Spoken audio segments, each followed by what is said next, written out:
This video I'm going to be responding to a comment that was made in my latest video that I just posted.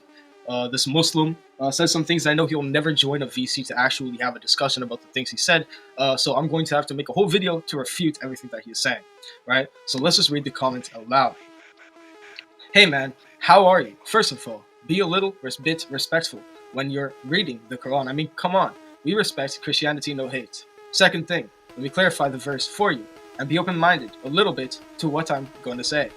The verse exactly means they take their priests and their Qur'is to be their lords, in derogation of Allah, and they take as their Lord Christ, son of Maryam. Yet they were commanded to worship but one Allah. There is no God but He. And the first they refers to those who died, who was a billionaire born in 1955, who had rumors of his Quran being corrupted and has been tampered with by the Saudis. So I'm not going to trust you and take your word on what you were saying, because you were just saying what Yusuf Ali was saying in his translation. You're appealing to a translation. Now let's see what the translation was appealing to. By the way, Pickthall was saying the same thing as Yusuf Ali. Muhammad Sawar was saying the same thing. Muslim Khan does the same thing. They also take Muslim Khan saying the same thing. But Arbari, who's on my side, he says they've taken their rabbis and their monks as lords apart from God and the Messiah. Very simply joining the thing because it says well, right? It doesn't mean anything but and. It says Arbaba min duni al-Khi wa al-Masiha ibn Maryam. Very simple, just meaning that they've taken their rabbis and their monks as lords besides Allah and the son of Miriam, and they use wa, which joins Allah and Messiah together. So now the reason why these other translations aren't like Arbari, or Shakir, sorry, and Shakir, is because if we look at the Quranic text, right, it's not like there was like a mistake in the translators were wrong.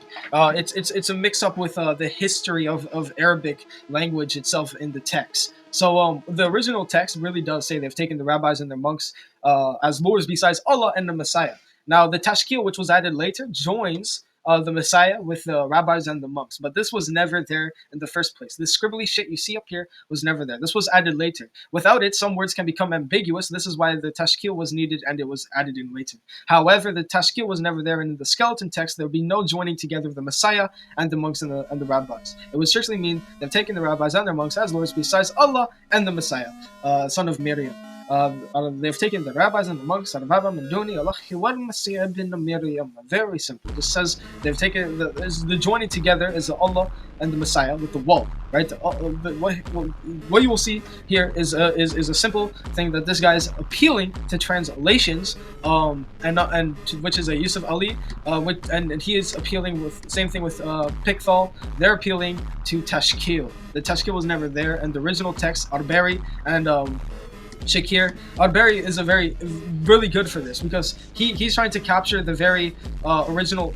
He's trying to capture the original Arabic within the English translation, and he's really well known for having authenticity with his text, trying to capture the original meaning of the words of individual meaning of the words of Arabic in English. So he's really an authentic person. Yusuf Ali is not that authentic. I don't know why this guy wants me to take his word using a Yusuf Ali's translation. It's kind of embarrassing, if you ask me. Last thing I want to say, I know you're definitely biased to Christianity, so you won't believe in whatever I'm saying.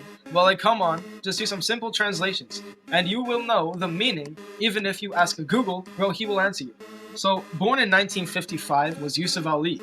I use Arbari, which wrote his Quran in 1955. Somebody who wrote his Quran, you're appealing to a guy who was born during the time Arbari published his Quran.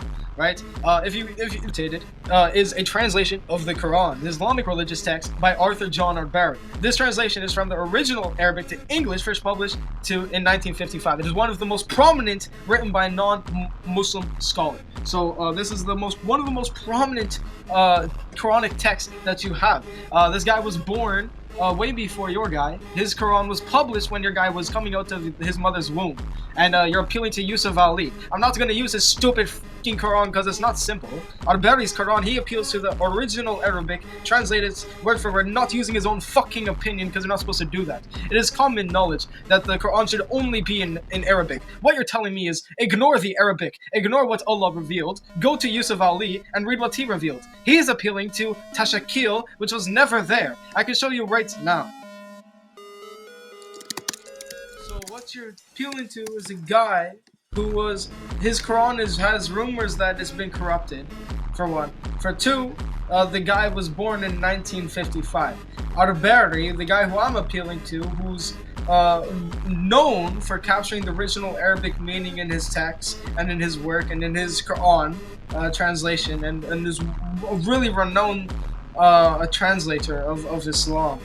And is one of the most beautiful Quran translations out there that Muslims say. This is what Muslims say about the guy.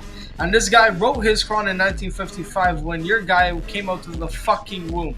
So I'm not going to listen to that guy, right? The Tashakil, which the scholars and translators, when they said differently, right? That it meant like the monks and the Messiah. They appealing to Tashkil because the Tashkil joined it together. Without the Tashkil, because historically there was no fucking Tashkil. These dots and these things, they were added later on to make more sense for non-Arabic speakers to learn Arabic easier. Without it, it doesn't say what the fuck you guys are saying or what the fuck this guy is saying at all. It says very clearly they have taken their rabbis and their monks as the lords besides Allah. And the Messiah, son of Miriam. Very simple, right? Doesn't say anything different. You're a fucking donkey if you think so, right? It doesn't. You don't know what you're talking about, right? This is what it says.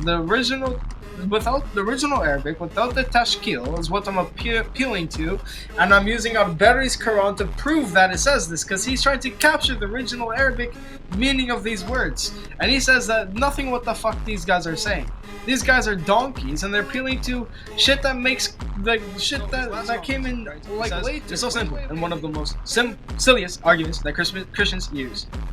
You may misunderstood the word wah, which means also, but it is bastardized. But it is a bastardized understanding of grammar. When I was reading this verse, I never thought that Allah was calling Jesus God because I'm an Arabic speaker, and it's so obvious. So what you're saying is that they have taken the rabbis and their monks as lords besides Allah. Aiden al-Masiha, because that's the way you say also is Aiden. The word wal does not mean that at all. If we go to anywhere else the word wal was used, we could look. It's a conjunction, right? So the word wal is a conjunction. It says here the hearing and the sight, right? The hearing for anything that had made for you, hearing and sight is joining. He made these two things for you, and the hearts, right? He's made all these things for you and is joining them together. So, if you see very clearly, they've taken the rabbis and their monks as lords besides Allah and the Messiah. The word wal doesn't mean also. The phrase like wal or wah, it connects Allah and the Messiah together. It indicates that the both are mentioned together in the context of the statement, and it's joining them together. So it is saying strictly that they are lords when it says they have taken the rabbis and their monks as lords besides Allah and the Messiah. Right, it's very simple that it's a conjunction. In the skeleton text without the Tashakil, which I showed you earlier, that's what the heck it says. You can't say it any different. The structure of the sentence is understood as they took their rabbis and their monks as lords besides Allah and the Messiah, right? That's how the structure of the Arabic is. It's not a grammatical issue, right? The grammar, I already stomped on the grammar. The only thing that you have as a grammatical argument here is to join the two with the Tashakil. The Tashakil is not fucking there. You don't have a grammar issue. This is a structure issue. The way that it's structured in Arabic, the way it's grammatically structured in Arabic is on my side. The original Arabic, it says that Allah and the Messiah is joining them together as lords.